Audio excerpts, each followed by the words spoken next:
ছেলে হওয়া এত সহজ না, অনেক কিছু ঘুরে আমাদের মাথায়। সব তো তোমারে বইলা বোঝানো যাবে না, তারপরও কিছু বলি শোনো। আমরা ছেলেরা বউর সামনে মার সাথে ভালো করে কথা বললে মারা চলে থাকা সন্তান, আবার মার সামনে বউর সাথে ভালো করে কথা বললে বউর গোলাম। নিজের ছেলে মেয়েদের যদি মারি আমাদের দয়া মায়া নাই, আর ওই ছেলে মেয়েদের যদি কিছু না বলি আশকারা দিতেছি। নিজের বউরে দিয়া যদি জব করাই সেই ক্ষেত্রে আমি বউর কামাই খাই, আর যদি বউরে দিয়া জব না করাই আমি সন্দেহ করি। সারাদিন ঘরের বাইরে থাকলে আমরা ভাদাইম্মা, আর যদি ঘরের ভিতরে থাকি তাহলে বেকার, কাজ কাম নাই।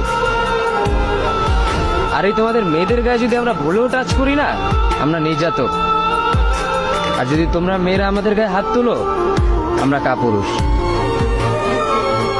আর একটা ছেলে কি বা করে পুরো লাইফে নিজের জন্য? মার ওষুধের থেকে শুরু করে বউ বাচ্চার প্রত্যেকটা সব পালন করার দায়িত্ব একটা পুরুষের। কিন্তু কি লাভ এত কিছু কইরা? দিন শেষে একটা ভুল করলেই সবাই ভুলা যায় যে কে কি করছে তার জন্য। ছেলে হওয়া এত সহজ না, অনেক কিছু ঘুরে আমাদের মাথায়। সব তো তোমারে বইলা বোঝানো যাবে না, তারপরও কিছু বলি শোনো। আমরা ছেলেরা বউর সামনে মার সাথে ভালো করে কথা বললে মারা চলে থাকা সন্তান, আবার মার সামনে বউর সাথে ভালো করে কথা বললে বউর গোলাম। নিজের ছেলে মেয়েদের যদি মারি আমাদের দয়া মায়া নাই, আর ওই ছেলে মেয়েদের যদি কিছু না বলি আশকারা দিতেছি। নিজের বউরে দিয়া যদি জব করাই সেই ক্ষেত্রে আমি বউর কামাই খাই, আর যদি বউরে দিয়া জব না করাই আমি সন্দেহ করি। সারাদিন ঘরের বাইরে থাকলে আমরা ভাদাইম্মা, আর যদি ঘরের ভিতরে থাকি তাহলে বেকার, কাজ কাম নাই।